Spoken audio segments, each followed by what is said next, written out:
నమస్కారం వాజీ వార్తలకి స్వాగతం. ముందుగా ఈనాటి ముఖ్యాంశాలు. మహిళలకు ఆస్తిలో సమాన హక్కు ఎన్టీఆర్ ఇస్తే జగన్ మాత్రం చెల్లికి అప్పు ఇచ్చారు. బొండపల్లిలో మహిళలతో ముఖాముఖిలో వెల్లడించిన టీడీపీ అధినేత చంద్రబాబు.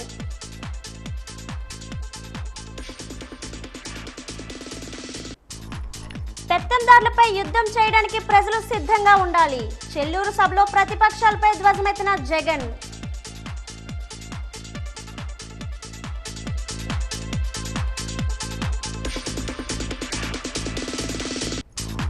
ఎటువైపు చూసినా జనమే నినాదాలతో పిక్కటిల్లుతున్న నియోజకవర్గాలు. కార్యకర్తల్లో కొత్త ఉత్సాహాన్ని నింపుతున్న నామినేషన్ల పర్వంపై వాజీ ప్రత్యేక కథనం.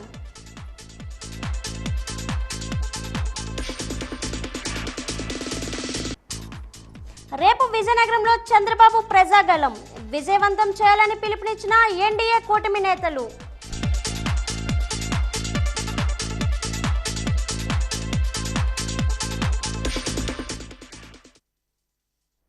ఆడపిల్లలకు పుట్టినిల్లు తెలుగుదేశం అని ఆ పార్టీ అధినేత చంద్రబాబు అన్నారు. విజయనగరం జిల్లా గజపతినగరం నియోజకవర్గ పరిధిలోని బొండపల్లిలో మహిళలతో చంద్రబాబు ముఖాముఖి నిర్వహించారు. మహిళలకు ఆస్తిలో సమాన హక్కు ఇచ్చిన వ్యక్తి దివంగత నేత ఎన్టీఆర్. కానీ జగన్ మాత్రం ఆయన చెల్లెమ్మకు ఆస్తి కాకుండా అప్పులు ఇచ్చారు. ఆడబిడ్డలు బాగా చదువుకోవాలని మహిళా యూనివర్సిటీలు స్థాపించాం. మహిళలకు రాజకీయంగా అవకాశం కల్పించాం. ఆడబిడ్డల చదువుకు తెదేపా ఎంతో కృషి చేసింది. వారిని లక్షాధికారం చేసే బాధ్యత నాది. జగన్ ప్రతిపక్షంలో ఉన్నప్పుడు ముద్దులు పెట్టాడు. అధికారంలోకి వచ్చాక పిడిగుద్దులు కురిపిస్తున్నారు. మీకు 10 రూపాయలు ఇచ్చి 100 దోచేస్తున్నారు. 5 ఏళ్లలో మహిళలపై దాడులు విపరీతంగా పెరిగాయి అని చంద్రబాబు విమర్శించారు.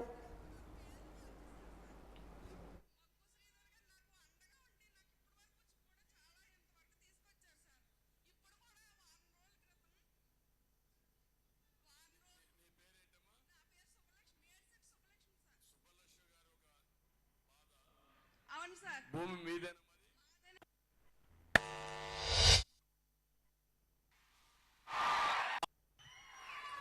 ఆ రోజు సమాన హక్కిస్తే జగన్మోహన్ రెడ్డి చెల్లికి ఆస్తులు హక్కివ్వకుండా అప్పిచ్చాడు. ఏం తల్లి చూశారు కదా మీరే. నిన్నే వాళ్ళ చెల్లి చెప్పింది, నాకు ఇవ్వాల్సిన వాటా ఇవ్వకుండా ఈయన ఎక్కడ అన్న నాకు అర్థం కాలేదు, నాకు అప్పు కింద ఇచ్చాడని. అది మీరందరూ గుర్తుపెట్టుకోవాలి. ఈయన దయా దాక్షిణ్యాలు కాదు. ఎన్టీ రామారావు గారు ప్రవేశపెట్టిన చట్టం ఆడబిడ్డలకు ఆస్తిలో సమాన హక్కు అని చెప్పి నేను మీకు తెలియజేస్తున్నా. ఆడబిడ్డలు బాగా చదువుకోవాలని మహిళా యూనివర్సిటీ పెట్టాడు. స్థానిక సంస్థల్లో మీరు చూస్తున్నారు. ఈరోజు మీ అందరూ చాలా మంది ఎంపీపీలు, జడ్పీటీసీలు, జిల్లా పరిషత్ చైర్మన్స్ అయ్యారు. ఫస్ట్ టైం పెట్టింది ఇంట్లో ఉండే ఆడబిడ్డల్ని రాజకీయాల్లోకి తెచ్చింది నందమూరి తారక రామారావు గారి విషయం మీరు గుర్తుపెట్టుకోవాలి. నేను వచ్చిన తర్వాత మళ్లీ తెలుగుదేశం పార్టీ హయాంలో మీరు ఒకసారి చూస్తే ఆడబిడ్డలు బాగా చదువుకోవడానికి ప్రతి కిలోమీటర్కి ఎలిమెంటరీ స్కూల్ పెట్టాం. 3 కిలోమీటర్లకు high school, upper primary school పెట్టాం. 5 కిలోమీటర్లకు హై స్కూల్ పెట్టాం. మండలానికి జూనియర్ కాలేజీ పెట్టాం. డివిజన్కి ఇంజనీరింగ్ కాలేజీ పెట్టాం.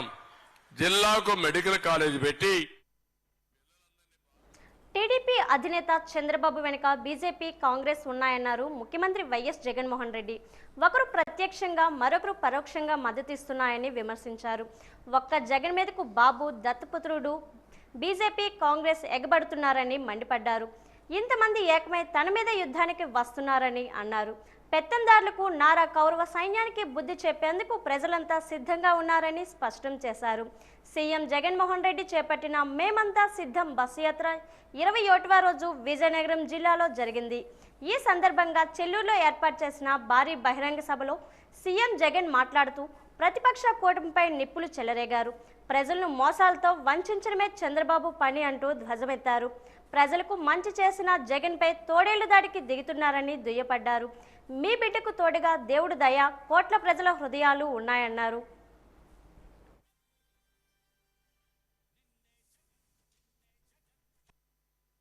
నా బీసీ, నా మైనారిటీ యొక్క చెల్లెమ్మలకు అండగా నిలుస్తూ వారికి తోడుగా ఉంటూ వారిని చెయ్యి పట్టుకొని నడిపిస్తూ వరుసగా 4 ఏళ్ళు అక్క చెల్లెమ్మకు అండగా ఉంటూ తాను నిలదొక్కునేలా, తాను ఒక వ్యాపారం చేసేలా, ఆ వ్యాపారం నుంచి అంతో ఇంతో ఆదాయం తాను పొందేలా, ఆత్మ గౌరవంతో తాను బతికేలా ఆ అక్క చెల్లెమ్మల కోసం పుట్టింది ఓ వైఎస్ఆర్ చేయూత అనే పథకం.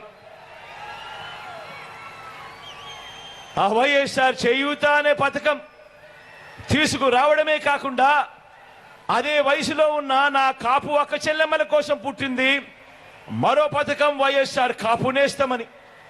అదే విధంగా పుట్టింది నా ఈబీసీ అక్క చెల్లెమ్మల కొరకు వైఎస్ఆర్ ఈబీసీ నేస్తమనే పథకం పుట్టింది.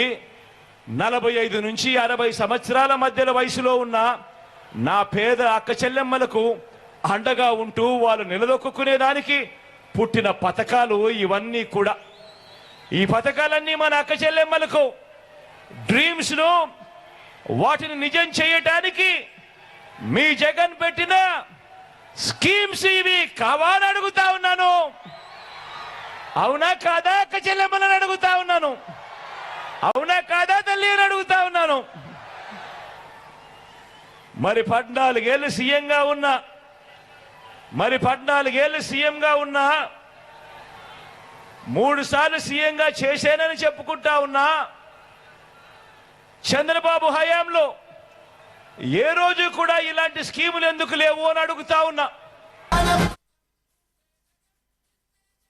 తెలుగు సినీ ఇండస్ట్రీలోనే కాదు, తెలుగు రాష్ట్రాల రాజకీయాల్లోనూ పవన్ కళ్యాణ్ ఒక సంచలనంగా చెప్పొచ్చు. సినీ నటుడిగా, రాజకీయంగా, ప్రజాసేవకుడిగా ప్రజలందరి మన్ననలు, ఆదరాభిమానాలు పొందుతున్నారు పవర్ స్టార్ పవన్ కళ్యాణ్. జనసేన అధినేత పవన్ ఈసారి పిఠాపురం ఎమ్మెల్యేగా ఎన్నికల బరిలో నిలుస్తున్నారు. ఇందుకు సంబంధించి ఎన్నికల నామినేషన్ దాఖలు చేశారు పవన్. ఏపీ అసెంబ్లీ ఎన్నికల నేపథ్యంలో పిఠాపురం అసెంబ్లీ స్థానానికి జనసేన అభ్యర్థిగా ఆ పార్టీ అధినేత పవన్ కళ్యాణ్ ఈ రోజు నామినేషన్ దాఖలు చేశారు. కాకినాడ జిల్లా గొల్లప్రోలు మండలంలోని చేబ్రోల్లోని నివాసం నుంచి పిఠాపురంలోని పాదగయ క్షేత్రం వరకు ఆయన ర్యాలీగా తరలి వెళ్లారు. ఆ తర్వాత ఆర్ఓ కార్యాలయానికి చేరుకొని నామినేషన్ దాఖలు చేశారు. తెదేపా మాజీ ఎమ్మెల్యే వర్మ, జనసేన ప్రధాన కార్యదర్శి నాగబాబు తదితరులు పాల్గొన్నారు. ఈ సందర్భంగా మాట్లాడుతూ ఎన్డీఏ కూటమి అఖండ విజయం సాధించబోతుందని ధీమా వ్యక్తం చేశారు.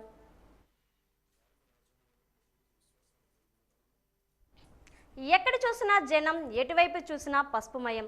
తెలుపు, కాషాయం జెండాలతో రంగుల హర్విల్లు, నినాదాలతో హోరెత్తుతున్న నియోజకవర్గాలు. జై చంద్రబాబు, పవన్ కళ్యాణ్, మోదీ అని దిక్కులు పిక్కటెక్కిళ్లేలా నినాదాలు కార్యకర్తల్లో కొత్త ఉత్సాహం నింపుతుంది. వైఎస్ఆర్ పార్టీ అభ్యర్థుల నామినేషన్ కూడా భారీ జన సందోహం నడుమ జై జై జగన్ నినాదాలతో ముందుకు సాగుతుంది. విజయోత్సవ ర్యాలీ తరహాలో మేళతాళాలు, డప్పుల వాయిద్యాలు, ఆనందోత్సవాల మధ్య అభ్యర్థుల నామినేషన్లు జోరుగా సాగాయి. జిల్లాలో నామినేషన్ల పర్వంపై వాజీ ఛానల్ అందిస్తున్న ప్రత్యేక కథనం. ఎక్కడ చూసినా జనం, ఎటువైపు చూసినా పసుపుమయం. తెలుపు, కాషాయం జెండాలతో రంగుల హరివిల్లు, నినాదాలతో హోరెత్తిన నియోజకవర్గాలు. జై చంద్రబాబు, జై పవన్ కళ్యాణ్, జై మోదీ అంటూ దిక్కులు పిక్కటిల్లేలా నినాదాలు కార్యకర్తల్లో కొత్త ఉత్సాహం నింపుతుంది. వైఎస్ఆర్ పార్టీ అభ్యర్థుల నామినేషన్లు కూడా భారీ జన సందోహం నడుమ జై జై జగన్ నినాదాలతో ముందుకు సాగుతోంది. విజయోత్సవ ర్యాలీల తరహాలో మేళ తాళాలు, డప్పు వాయిద్యాలు, ఆనందోత్సాహాల మధ్య కూటమి అభ్యర్థుల నామినేషన్లు జోరుగా సాగాయి. రహదారులు జనసంద్రంగా మారాయి. అసలు జరుగుతోంది నామినేషన్ల పర్వమా లేక విజయోత్సవమా అన్నట్టుగా మండు టెండల్లో సైతం పెద్ద ఎత్తున ఉల్లాసంగా, ఉత్సాహంగా నామినేషన్ల పర్వంలో పాల్గొనడం వివిధ పార్టీ శ్రేణులలో కొత్త ఉత్సాహాన్ని ఇస్తోంది. మొత్తంగా నామినేషన్ల పర్వం నిజంగా అంగరంగ వైభవంగా సంబరంలా సాగుతోంది. జిల్లాలో ఈ నెల 18వ తేదీ నుంచి నామినేషన్లు తీసుకోవడం ప్రారంభించారు. తొలి రోజున విజయనగరం అసెంబ్లీకి 2, నెల్లిమర్ల అసెంబ్లీకి 5, ఎస్కోట అసెంబ్లీకి 2, బొబ్బిలి అసెంబ్లీకి 1 నామినేషన్ దాఖలయ్యాయి. విజయనగరం ఎంపీ స్థానానికి 2 నామినేషన్లు దాఖలయ్యాయి. యుగ తులసి పార్టీ తరపున పార్లమెంట్ అభ్యర్థిగా సంభాన శ్రీనివాసరావు, సమాజ్వాదీ పార్టీ తరపున ఎస్ అచ్చెన్నాయుడు నామినేషన్లు వేశారు. విజయనగరం అసెంబ్లీకి సమాజ్వాదీ పార్టీ తరపున పెనుమత్స కరుణాకర్, స్వతంత్ర అభ్యర్థిగా మండల శ్రీనివాసరావు నామినేషన్లు దాఖలు చేశారు. నెల్లిమర్ల నియోజకవర్గం నుంచి వైకాపా అభ్యర్థులుగా బడుకొండ అప్రనాయుడు, బడుకొండ పద్మావతి నామినేషన్ పత్రాలను దాఖలు చేశారు. బొబ్బిలి అసెంబ్లీకి స్వతంత్ర అభ్యర్థిగా ముగడ వెంకటరమణ నామినేషన్ వేశారు. ఎస్కోట అసెంబ్లీకి జాతీయ జనసేన పార్టీ తరఫున యాళ్ల వెంకట్రావు, స్వతంత్ర అభ్యర్థిగా కొట్యాడ లోకాభిరి రామకోటి నామినేషన్ పత్రాలు సమర్పించారు. రెండవ రోజు గడిచేసరికి నామినేషన్ల పర్వం ఊపందుకుంది. విజయనగరం నియోజకవర్గానికి 4, గజపతి నగరం నియోజకవర్గానికి 8, చీపురుపల్లి నియోజకవర్గానికి 3, ఎస్కోట నియోజకవర్గానికి 4, నెల్లిమర్ల నియోజకవర్గానికి 6, రాజాం నియోజకవర్గానికి 2, బొబ్బిలి నియోజకవర్గానికి 6 నామినేషన్లు దాఖలయ్యాయి. పార్లమెంటు నియోజకవర్గానికి రెండవ రోజు 6 నామినేషన్లు దాఖలయ్యాయి. విజయనగరం పార్లమెంటు స్థానానికి తెలుగుదేశం పార్టీ అభ్యర్థిగా కలిశెట్టి అప్పలనాయుడు నామినేషన్ వేశారు. అదే పార్టీ అభ్యర్థిగా కలిశెట్టి రామలక్ష్మి కూడా నామినేషన్ దాఖలు చేశారు. స్వతంత్ర అభ్యర్థిగా పి ఆనంద సాగర్ నామినేషన్ వేశారు. మూడవ రోజున పార్లమెంటుకు ఎటువంటి నామినేషన్లు దాఖలు కాలేదు. అసెంబ్లీకి కూడా కేవలం 7 నామినేషన్లు మాత్రమే దాఖలయ్యాయి. సోమవారం నాడు నామినేషన్ల పర్వం మళ్లీ ఊపందుకుంది. విజయనగరం పార్లమెంటుకి 5 నామినేషన్లు, విజయనగరం అసెంబ్లీకి 4, నెల్లిమర్ల అసెంబ్లీకి 7, బొబ్బిలి అసెంబ్లీకి 3, రాజాం అసెంబ్లీకి 2, ఎస్కోట అసెంబ్లీకి 5, గజపతి నగరం అసెంబ్లీకి 3 నామినేషన్లు దాఖలయ్యాయి. విజయనగరంలో వైసీపీ అభ్యర్థిగా కొలగట్ల వీరభద్రస్వామి, కొలగట్ల వెంకటరమణి, యుగతులసి పార్టీ తరపున మల్లాప్రగడ బుచ్చి గురునాథ శర్మ నామినేషన్ వేశారు. చీపురుపల్లి నియోజకవర్గంలో వైసీపీ తరపున బొత్స సందీప్, బొత్స సత్యనారాయణ ఒక సెట్ను దాఖలు చేశారు. నెల్లిమర్ల స్వతంత్ర అభ్యర్థిగా కోలా వర్షిని నామినేషన్ వేశారు. బొబ్బిలిలో ముగడ వెంకటరమణ కాంగ్రెస్ పార్టీ తరపున స్వతంత్ర అభ్యర్థిగా నామినేషన్ వేశారు. సోమవారం నాడు నామినేషన్ల పర్వం ఇంకా ఊపందుకుంది. విజయనగరం పార్లమెంటు స్థానానికి 3, అసెంబ్లీ స్థానాలలో మొత్తం 18 మంది నామినేషన్లు దాఖలు చేశారు. ఎంపీ స్థానానికి సంబంధించి వైకాపా అభ్యర్థిగా బెల్లాన చంద్రశేఖర్ నామినేషన్ వేశారు. బెల్లాన వంశీకృష్ణ కూడా నామినేషన్ దాఖలు చేశారు. విజయనగరం పార్లమెంట్కి ఇండిపెండెంట్గా సియాదులు ఎల్లారావు నామినేషన్ వేశారు. విజయనగరం అసెంబ్లీకి అఖిల భారతీయ జనసంఘ పార్టీ తరపున పోలిపల్లి కిరణ్ కుమార్, సమాజ్వాదీ పార్టీ తరపున పెనుమత్స కరుణాకర్, స్వతంత్ర అభ్యర్థిగా పడాల ఆదినారాయణ నామినేషన్ వేశారు. మొత్తంగా చెప్పాలంటే జిల్లాలో నామినేషన్లు ఒక పండుగ వాతావరణాన్ని తలపించాయి. తెదేపా జాతీయ అధ్యక్షులు నారా చంద్రబాబు నాయుడు, జనసేన అధినేత పవన్ కళ్యాణ్ రేపు అనగా 24వ తేదీన సాయంత్రం 5 గంటలకు విజయనగరం కలెక్టరేట్ జంక్షన్లో నిర్వహించు ప్రజాగలం బహిరంగ సభను విజయవంతం చేయాలని జనసేన పార్టీ రాష్ట్ర ప్రధాన కార్యదర్శి పాల్వలస యశస్వి పిలుపునిచ్చారు. అధినేతల ప్రసంగం వినడానికి విజయనగరం ప్రజలు ఎదురు చూస్తున్నారని అన్నారు. తెలుగుదేశం పార్టీ కార్యాలయంలో ఉమ్మడిగా ఏర్పాటు చేసిన మీడియా సమావేశంలో వారు మాట్లాడారు. భారీ బహిరంగ సభకు విజయనగరం నియోజకవర్గంలో తెలుగుదేశం, జనసేన, బీజేపీ పార్టీ నాయకులు, కార్యకర్తలు, అభిమానులు, ప్రజలు హాజరయ్యే కార్యక్రమాన్ని విజయవంతం చేయాలని విజ్ఞప్తి చేశారు. అందరూ కూడా కార్యకర్తలు, ప్రజలు అందరూ కూడా వచ్చి ఆశీర్వదించి మన అభ్యర్థిని విజయానికి అందరూ కూడా ముందుకు తీసుకెళ్లాలని చెప్పేసి కోరుకుంటున్నాం. అలాగే అయితే ఎన్నికల నిబంధన ప్రకారం మనం 5 వరకే మేడం గారితో వెళ్ళడం జరుగుతుంది నామినేషన్కి. అది మనం అందరం కూడా ఒక ప్రియారిటీ పెట్టుకొని అక్కడ తీసుకెళ్ళడం జరుగుతుంది. అదే రోజు అంటే రేపటి రోజే మనకు సాయంత్రం ఒక పెద్ద భారీ బహిరంగ సభ చంద్రబాబు నాయుడు గారు, పవన్ కళ్యాణ్ గారు ఇప్పుడే మేడం గారు చెప్పారు కృష్ణార్జునులని. అయితే ఈ కృష్ణార్జునులు వస్తున్నారంటే అప్పుడే ఈ కౌరవ సైన్యం అందరికీ అడలు పుట్టించింది. ఎప్పుడెప్పుడా అని మన వాళ్ళందరూ చూస్తున్నారు. ఎప్పుడు వస్తున్నారా ఎప్పుడు ఆ మధ్య అనుకున్నాం, అది క్యాన్సిల్ అయింది. రేపు రాబోయే ఈ బహిరంగ సభకి చాలామంది నభూతో నా భవిష్యత్ అన్నట్టు జన సమీకరణ అంత దీనిగా జరుగుతుంది. స్వచ్ఛందంగా అందరూ కూడా ఈరోజు మహిళలు కానీ, యువత కానీ, రైతులు కానీ, కార్మికులు కానీ, కరసకులు కానీ అన్ని వర్గాల వారు కూడా రేపు రాబోయే ఈ 20 నాయకుల తాలూకా ప్రసంగాన్ని వినడానికి, మద్దతు తెలపడానికి భారీగా స్వచ్ఛందంగా రావడం జరుగుతుంది. వారికి కలెక్టర్ ఆఫీస్ జంక్షన్ అయితే సరియైన జంక్షన్, ఎందుకంటే చిన్న చిన్న జంక్షన్లో పెట్టిన ఆ జన సమీకరణకి సమూహానికి మనం కాయలేం కాబట్టి మనం కలెక్టర్ ఆఫీస్ జంక్షన్ ఎంచుకొని అక్కడ పెట్టడం జరుగుతుంది. అందరూ కూడా దయచేసి రేపు సాయంత్రం 5 గంటలకి సభ ప్రారంభం అవుతుంది కాబట్టి మీరు అందరూ కూడా అన్ని వర్గాల వారి ప్రజలు కూడా అక్కడికి వచ్చి ఆ నాయకుల తాలూకా సభని జయప్రదం చేయాలని చెప్పేసి అందరికీ మరొకసారి హృదయపూర్వక ధన్యవాదాలు. రాష్ట్రం నియోజకవర్గ పూర్తి స్థాయిలో అభివృద్ధి జరగాలంటే ఒక్క కాంగ్రెస్ పార్టీతోనే సాధ్యమని ఆ పార్టీ పార్తీపురం నియోజకవర్గం ఎమ్మెల్యే అభ్యర్థి బత్తిన మోహన్ రావు అన్నారు. ఎమ్మెల్యే అభ్యర్థిగా స్థానిక సబ్ కలెక్టర్ కార్యాలయంలో నామినేషన్ దాఖలు చేశారు. ముందుగా పార్తీపురం పాత బస్టాండ్ నుంచి మెయిన్ రోడ్డు మీదుగా భారీ ర్యాలీగా ఆర్డీఓ కార్యాలయం వరకు చేరుకున్నారు. ఈ సందర్భంగా ఆయన విలేకరులతో మాట్లాడుతూ ప్రస్తుత రాజకీయ పరిస్థితులు ప్రజలంతా గమనిస్తున్నారని, వైసీపీ, టీడీపీ, బీజేపీ పార్టీలు స్వార్థ రాజకీయాలకు, కుట్ర రాజకీయాలకు ఆజ్యం పోస్తున్నాయన్నారు. ఇటువంటి రాజకీయాలకు ప్రజలు స్వస్తి పలికి ప్రజలు మేలుకోరే కాంగ్రెస్ పార్టీని గెలిపించాలని కోరారు.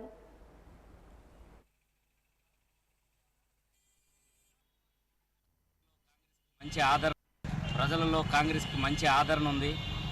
అలాగే దేశంలో ఉన్నటువంటి పరిస్థితులన్నీ కూడా ప్రజలు గమనిస్తూ ఉన్నారు. ఈ యొక్క మత విద్వాంసాలు రేపే నాయకత్వాన్ని పడగొట్టడానికి ప్రజలు సిద్ధంగా ఉన్నారని, అలాగే ఈ ఎన్నికలలో కాంగ్రెస్ పార్టీ విజయదుందుబి మోగిస్తుందని, పార్తీపురం నియోజకవర్గంలో కూడా కాంగ్రెస్ పార్టీకి అనూహ్యమైనటువంటి స్పందన ఉంది. ఇక్కడ నిశ్శబ్ద విప్లవం జరిగే అవకాశాలు ఎక్కువగా ఉన్నాయి. కార్యకర్తలుగా బయట పడకపోయినా సరే ఓటు రూపంలో మాకు మంచి ఓట్లు వస్తుందని మేము ఆశిస్తున్నాము. ప్రమాణం ఉంది. రాహుల్ గాంధీ ప్రధానమంత్రి అవ్వాలనేటువంటి కోరిక ప్రజల్లో బలంగా ఉంది. అలాగే స్వర్గీయ రాజశేఖర్ రెడ్డి మీద ఉన్నటువంటి అభిమానులు వారందరూ కూడా ఈరోజు కాంగ్రెస్ పార్టీకి ఓటు వేయడానికి, దేశం యొక్క రాష్ట్రం యొక్క పరిస్థితులు ప్రతి కార్యకర్త ప్రతి ప్రజలు కూడా గమనిస్తూ ఉన్నారు. ప్రజలందరూ కూడా బయటకు చెప్పలేనటువంటి బాధల్లో ఉన్నారు. వారు ఓటు అనేటువంటి ఆయుధంతో ఈ రాష్ట్రంలో పెను మార్పు తీసుకురావడానికి ప్రజలందరూ కూడా సిద్ధంగా ఉన్నారని ఈ సందర్భంగా తెలియజేస్తూ, కాంగ్రెస్ పార్టీ బలోపేతానికి అహర్నిశలా కృషి చేస్తూ ప్రజల నుండి సార్వత్రిక ఎన్నికలు దగ్గర పడుతున్న నేపథ్యంలో రాజకీయ పార్టీలు, ఇండిపెండెంట్ అభ్యర్థులు ప్రచారంలో మునిగి తేలుతున్నారు. ప్రచార సంరంభంపై వాజీ ప్రత్యేక కథనం. సార్వత్రిక ఎన్నికలు దగ్గర పడుతున్న నేపథ్యంలో రాజకీయ పార్టీలు, ఇండిపెండెంట్ అభ్యర్థులు ప్రచారంలో మునిగి తేలుతున్నారు. నేతల పరస్పర విమర్శలు, సవాళ్లతో రాజకీయ వేడి వేసవి వేడిని మించిపోయింది. విజయనగరం జిల్లా కేంద్రంలో అధికార వైఎస్ఆర్ పార్టీ, ప్రతిపక్ష తెలుగుదేశం పార్టీతో పాటు మాజీ ఎమ్మెల్యే మీసాల గీత, కాంగ్రెస్ పార్టీ అభ్యర్థి శంకర సతీష్ ఎన్నికల్లో సిద్ధం కావడంతో బహుముఖ పోటీ నెలకొంది. నవరత్నాల పేరుతో అందించిన పథకాలు, సచివాలయ వ్యవస్థ ద్వారా ఇంటికి చేరువైన సేవలు, నగర అభివృద్ధి, సుందరీకరణ పేరుతో కోలగట్ల వీరభద్రస్వామి ప్రచారాన్ని ముమ్మరం చేశారు. నగరం అంతటా తనతో పాటు తన కుమార్తె డిప్యూటీ మేయర్ కోలగట్ల శ్రావణి, అల్లుడు కౌశిక్, సోదరుల తమ్మన శెట్లతో కలిసి రోజు 2 పూట్ల విస్తృతంగా ప్రచారం చేస్తున్నారు. తెలుగుదేశం పార్టీ సైతం నగరంతో పాటు గ్రామీణ ప్రాంతాల్లో కూడా ప్రచారాన్ని చురుగ్గా నిర్వహిస్తోంది. ఇదిలా ఉండగా తెలుగుదేశం పార్టీ నుంచి వైఎస్ఆర్ పార్టీలోకి, వైఎస్ఆర్ పార్టీ నుంచి తెలుగుదేశం పార్టీలోకి పెద్ద ఎత్తున చేరికలు జరుగుతున్నాయి. అవకాశం దొరికినప్పుడల్లా పిళ్ళా విజయ్ కుమార్, కాళ్ల గౌరీశంకర్లు కోలగట్లపై విమర్శనాస్త్రాలు ఎక్కుపెడుతున్నారు. తెలుగుదేశం పార్టీ టికెట్ ఆశించి భంగపడ్డ మీసాల గీత రెబల్ అభ్యర్థిగా రంగంలోకి దిగారు. ఆత్మగౌరవ నినాదంతో గత కొద్ది రోజులుగా ప్రచారంలో స్పీడ్ పెంచారు. 2019 ఎన్నికల్లో టికెట్ ఆశించి రాకపోయినా తెలుగుదేశం పార్టీలోనే ఆమె కొనసాగారు. తెలుగుదేశం పార్టీ నేత చంద్రబాబు జైలులో ఉన్నప్పుడు చంద్రబాబుకు మద్దతుగా ఆమె పోరాటాలు చేశారు. కాంగ్రెస్ పార్టీ అభ్యర్థి సతీష్ సైతం చురుగ్గానే ప్రచారం చేస్తున్నారు. విజయనగరంలో జరుగుతున్న ఈ బహుముఖ పోటీలో మీసాల గీత రాకతో రాజకీయం రసవత్తరంగా మారింది. కుల సంఘాలు, పెన్షనర్లు రంగంలోకి దిగి అభ్యర్థులకు మద్దతు ఇవ్వడంతో గెలుపు ఎవరిని వరిస్తుందో త్వరలోనే తెలుస్తుంది. విజయనగరం పార్లమెంటరీ పరిధిలోని నామినేషన్ ప్రక్రియ జోరుగా సాగుతుంది. జిల్లా కలెక్టరేట్లోని రిటర్నింగ్ అధికారి, ఎన్నికల అధికారి, జిల్లా కలెక్టర్ నాగలక్ష్మి నామినేషన్లు స్వీకరిస్తున్నారు. ఈ రోజు బహుజన సమాజ్ పార్టీ తరపున విజయనగరం పార్లమెంటుకు సంబంధించి పీరు బండి ప్రకాష్ రావు నామినేషన్ పత్రాలు రిటర్నింగ్ అధికారికి అందజేశారు.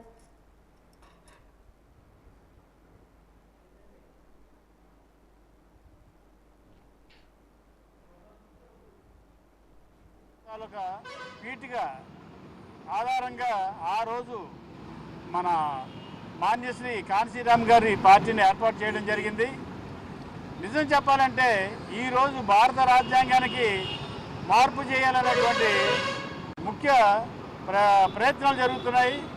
రేపొద్దున భారత రాజ్యాంగం కానీ మార్పు జరిగినా, ఏ విధమైన మార్పు జరిగినా సరే భారతదేశంలో ఉన్నటువంటి బహుజనులైనటువంటి బీసీలు, ఎస్సీలు, ముస్లిమ్స్, ఎస్టీలు కూడా వారి తాలూకు భవిష్యత్తు కోల్పోతారనే భావంతో ఈరోజు బహుజన్ సమాజ్ పార్టీ అన్ని ప్రాంతాల్లోన ఎమ్మెల్యే, ఎంపీ అనే స్థానాల్లో పోటీ చేయడం జరుగుతుంది. బహుజన్ సమాజ్ పార్టీ మన ప్రజల తాలూకు భవిష్యత్తు నిర్ణయించిన పార్టీ ఇది. భారతదేశ సామాజిక పరిస్థితులు అనుసరించి డాక్టర్ బాబాసాహెబ్ అంబేద్కర్ గారు మనకు రాజ్యాంగాన్ని అమలుపరిచారు. ఇటువంటి ప్రపంచం మొత్తం మీద ఇటువంటి గొప్ప రాజ్యాంగం అనేది, లిఖితపూర్వకమైన రాజ్యాంగం అనేది ప్రపంచంలో ఎక్కడా లేదు. తాను ఒక సాధారణ రైతు కుటుంబం నుంచి వచ్చానని, ప్రజల సాధక బాధలను దగ్గరగా చూశానని, మీలో ఒకటిగా మీకోసం వస్తున్నా అని విజయనగరం పార్లమెంటు కాంగ్రెస్ పార్టీ అభ్యర్థి బొబ్బిలి శ్రీను అన్నారు. ఈరోజు ఏర్పాటు చేసిన మీడియా సమావేశంలో మాట్లాడుతూ పార్లమెంట్లో సామాన్య ప్రజల గొంతు వినిపించాలని పోటీ చేస్తున్నానని వెల్లడించారు. ఈ రాష్ట్రానికి ప్రత్యేక హోదా రావాలన్నా, రాష్ట్ర అభివృద్ధి జరగాలన్నా, యువతకు ఉపాధి ఉద్యోగాల కల్పన జరగాలన్నా అది కాంగ్రెస్ పార్టీ నేతృత్వంలోని ఇండియా కూటమి వల్లే సాధ్యమని ఆయన స్పష్టం చేశారు. ఈ దేశానికి రాహుల్ గాంధీ, ఖర్గే నాయకత్వం అవసరమని అన్నారు. రేపు నామినేషన్ దాఖలు చేస్తున్నానని వెల్లడించారు. ఈ సమావేశంలో సిపిఐ, సిపిఎం నాయకులు పి కామేశ్వరరావు, సూర్యనారాయణ, ఒమ్మి రమణ తదితరులు పాల్గొన్నారు. లక్షల కోట్ల అన్యాయం చేశారో అనేది ప్రతి ఒక్కరికి తెలిసి కూడా రేపు 13వ తేదీన జరగబోయేటటువంటి ఎలక్షన్లో ఏ ఒక్కరు ఆలు ఇచ్చేటటువంటి నోటికి కానీ ఇంకొక దానికి కానీ ఇంకో ప్రలోభాలు చేసినప్పటికీ అందరూ ఎవరికి ఇచ్చినా ఎంత ఇచ్చినా సరే అది మీ డబ్బులే, మీరే తీసుకోండి, నిర్మోహమాట పడకండి. ఇచ్చిన వాడికి తప్పు లేనప్పుడు తీసుకున్న వాడికి తప్పు లేదు. ఇచ్చిన వాడు తప్పు అని నిరూపించాలి అంటే మీ యొక్క ఓటుతో, మీ దగ్గరే ఉంది. ఈ యొక్క ప్రభుత్వాన్ని కానీ ఈ యొక్క సమాజాన్ని కానీ బాగు చేయాలి అనుకుంటే ఆ హస్తం వేరేవాడి చేతిలో లేదు, ఆ స్టీరింగ్ వేరేవాడి చేతిలో లేదు, ఆ రిమోట్ ఇంకో చేతిలో లేదు. దేశాన్నైనా, రాష్ట్రాన్నైనా, జిల్లానైనా, మండలాన్నైనా, మీ గ్రామాన్నైనా, లేకపోతే నిన్ను నువ్వు మార్చుకోవాలనుకున్నా సరే ఆ అస్త్రం నీ ఓటు రూపంలో ఉంది.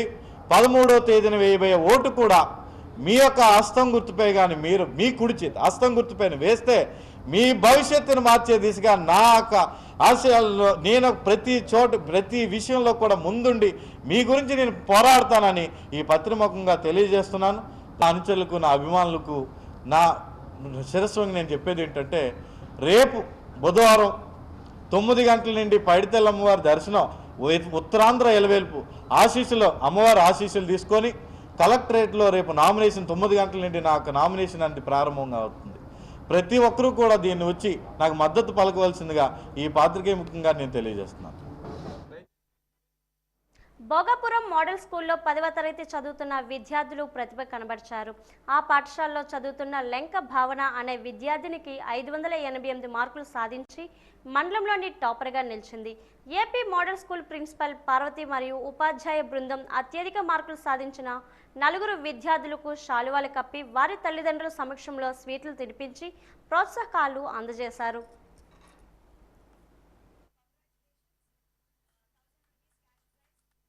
మోడల్ స్కూల్ భోగాపురం ప్రిన్సిపల్ అండి. ఈ సంవత్సరం 10th స్టాండర్డ్ రిజల్ట్స్ చాలా బాగా వచ్చాయి మా స్కూల్కి.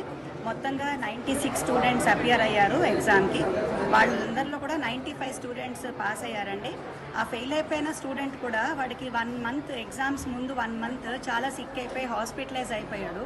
ప్లేట్లెట్స్ ఒకేసారి పడిపోవడంతో వాడికి సడన్గా ప్లేట్లెట్స్ ఎక్కించాల్సి వచ్చింది. అలా సిక్ అయిపోవడం వల్ల తన ఎగ్జామ్ సరిగా రాయలేకపోయాడు. అయినా సరే ఒక్క ఎగ్జామ్ ఫెయిల్ అయ్యాడండి, సైన్స్లోనే ఫెయిల్ అయ్యాడు. అది కూడా రేపు ఎగ్జామ్ రాసి పాస్ అయిపోతాడు. సో నేను అనుకుంటున్నాను అందరూ పాస్ అయిపోయినట్టే అని నేను ఫీల్ అవుతున్నాను. అయితే మాకు హయ్యెస్ట్ మార్క్స్ కూడా 588 వచ్చాయండి. భావన అనే స్టూడెంట్ స్కోర్ 588 మార్క్స్. ఆ తర్వాత 585 మార్క్స్ సాయి తెచ్చుకున్నాడు, 585 మార్క్స్ నేహ తెచ్చుకుంది. ఇంకా మా మండలం నుంచి 765 మంది విద్యార్థులు 10th క్లాస్ పరీక్షలకి హాజరవగా 685 మంది విద్యార్థులు ఉత్తీర్ణులవుతూ 89.5% సాధించడం జరిగింది. ఇందులో మొత్తం 11 గవర్నమెంట్ పాఠశాలలు, ఒకటి కేజీబీవి, ఒకటి ఏపీఎంఎస్, 3 ప్రైవేట్ పాఠశాలల నుంచి విద్యార్థులు పరీక్ష హాజరవడం జరిగింది. 2 ప్రైవేట్ పాఠశాలలు 100%, 1 ఉన్నత పాఠశాల ప్రభుత్వ ఉన్నత పాఠశాల జడ్పీహెచ్ఎస్ పోలిపల్లి నుంచి శతశాతం నమోదు చేసుకున్నారు. తదుపరి ఒక 8 విజయనగరం జిల్లా విజయనగరం మున్సిపాలిటీ లక్ష్మీమఠంలో గల జీర్ణ స్థితిలో ఉన్న దేవాలయాలను 20 సంవత్సరాల క్రితం పునరుద్ధరణ జరిగిందని నాగభూషణ్ రావు తెలిపారు. ఈ మేరకు సంబంధిత స్థలంలో ఏర్పాటు చేసిన మీడియా సమావేశంలో ఆయన మాట్లాడుతూ స్థానిక నీలమ్మ సత్రం భూముల్లో భాగం అంటూ దేవాలయ ప్రాంగణాన్ని అందులో ప్రతిష్ఠించిన విగ్రహాలను తొలగించాలని దేవాదాయ శాఖ అధికారులకు చెప్పడం బాధాకరం అన్నారు. ఇటీవల ఆంజనేయ స్వామి కోవెల నీట మునిగిన కారణంగా పునఃప్రతిష్ఠ చేయడం జరిగిందన్నారు.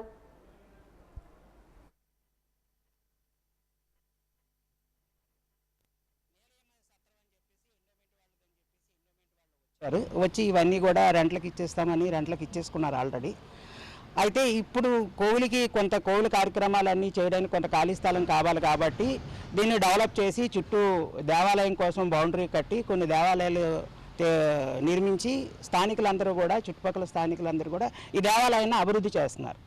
అభివృద్ధి చేసిన సమక్షంలో ఎండోమెంట్ వాళ్ళు వచ్చి ఇది ఎండోమెంట్ స్థలము కాబట్టి ఇక్కడ మీరు ఎవరు కూడా ఏమీ చేయడానికి వీలు లేదని చెప్పేసి వారు ఓరల్గా చెప్పడం జరుగుతుంది. అయితే దానికి మేము అడుగుతున్నది ఏంటంటే 25 ఎకరాలు నీలయమ్మ సత్రం స్థలం అంటున్నారు. 25 ఎకరాల్లో పబ్లిక్ ఆక్రమించుకున్నప్పుడు దాని మీద ఏమైనా చర్యలు తీసుకున్నారా? చర్యలు తీసుకుంటే ఆ చర్యలు ఏం తీసుకున్నారు? దేవాలయం ఒక్కటే ఎందుకు అభ్యంతరం అయింది? దేవాలయం వచ్చేసి అడ్డేస్తాము, ఇప్పుడున్న ప్రతిష్ఠ చేసిన దేవాలయాలు అన్నీ తీసేస్తాము, గుళ్ళు తీసేస్తాము అంటున్నారు. మరి అవి ఎందుకు తీయలేదు?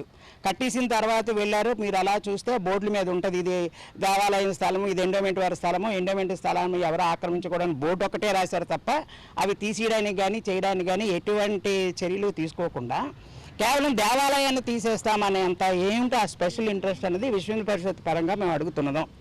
ఇది కేవలం దేవాలయం అభివృద్ధి చేయడం తప్ప ఇక్కడ ఎవరికి స్వార్థం కానీ మరొకటి లేదు. ఇక్కడ చుట్టుపక్కల అందరూ కూడా వాళ్ళు 5,000, 3,000, 4,000 ఎవరి స్తోమతను బట్టి ఆ దేవాలయం కట్టుకున్నారు. ఈ చుట్టుపక్కల కూడా దేవాలయాన్ని అభివృద్ధి చెందుతున్నారు. కానీ దేవాలయాలు మరి ఎండోమెంట్ వారికి ఉన్న ప్రత్యేక శ్రద్ధ ఏమిటో చెప్పు, ఎట్టి పరిస్థితుల్లో ఇక్కడ ఈ విగ్రహాలు ఉంచము, ఇవి తీసేస్తామని నిన్నటి నుంచి పట్టుపడుతున్నారు. కాబట్టి ఇది మా అప్పీలు. ఇది దేవాలయం కోసం ప్రభుత్వం ప్రజలు అందరూ సహకరించి ఈ దేవాలయాన్ని సక్రమంగా నడిచేటట్టుగా ఎండోమెంట్ వాళ్ళు సహకరిస్తారన్నది మా మీడియా ద్వారా ఆ ఎండోమెంట్ వారికి గవర్నమెంట్కి విన్నపం. విజయనగరం నియోజకవర్గ శాసనసభ స్థానానికి నామినేషన్ల పర్వం కొనసాగుతుంది. విజయనగరం అసెంబ్లీ నియోజకవర్గం నుంచి స్వతంత్ర అభ్యర్థిగా కందివలస సురేష్, జై భీమారావు పార్టీ తరపున చింతపల్లి దుర్గారావు, అఖిల భారతీయ జనసంఘం పార్టీ నుంచి పోలిపల్లి కిరణ్ కుమార్ ఒక్కో సెట్ నామినేషన్ పత్రాలను రిటర్నింగ్ అధికారి జాయింట్ కలెక్టర్ కె కార్తీక్కు అందజేశారు. అనంతరం చింతపల్లి దుర్గారావు మీడియాతో మాట్లాడుతూ బహుజనుల కళను సాకారం చేసేందుకు తాను శాసనసభ సభ్యునిగా పోటీ చేస్తున్నానని వెల్లడించారు.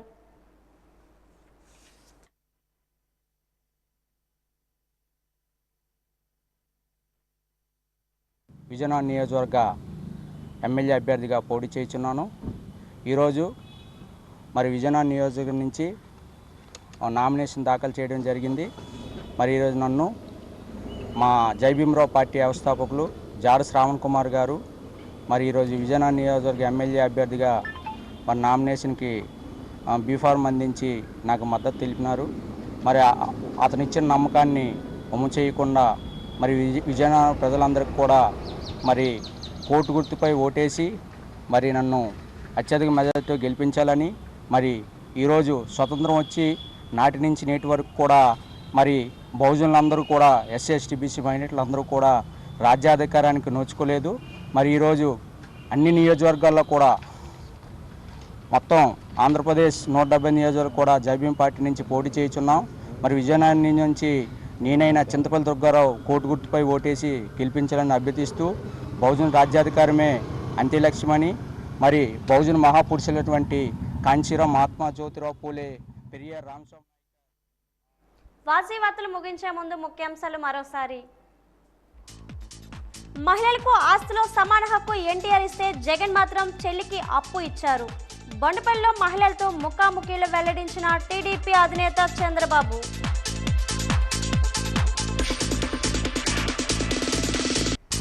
పెత్తందారులపై యుద్ధం చేయడానికి ప్రజలు సిద్ధంగా ఉండాలి. చెల్లూరు సభలో ప్రతిపక్షాలపై ధ్వజమెత్తిన జగన్.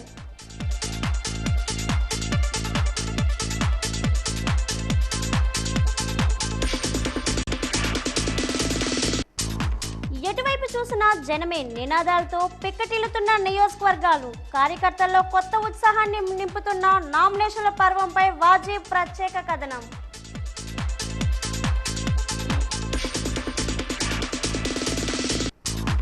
రేపు విజయనగరంలో చంద్రబాబు ప్రజాగళం విజయవంతం చేయాలని పిలుపునిచ్చిన ఎన్డీఏ కూటమి నేతలు.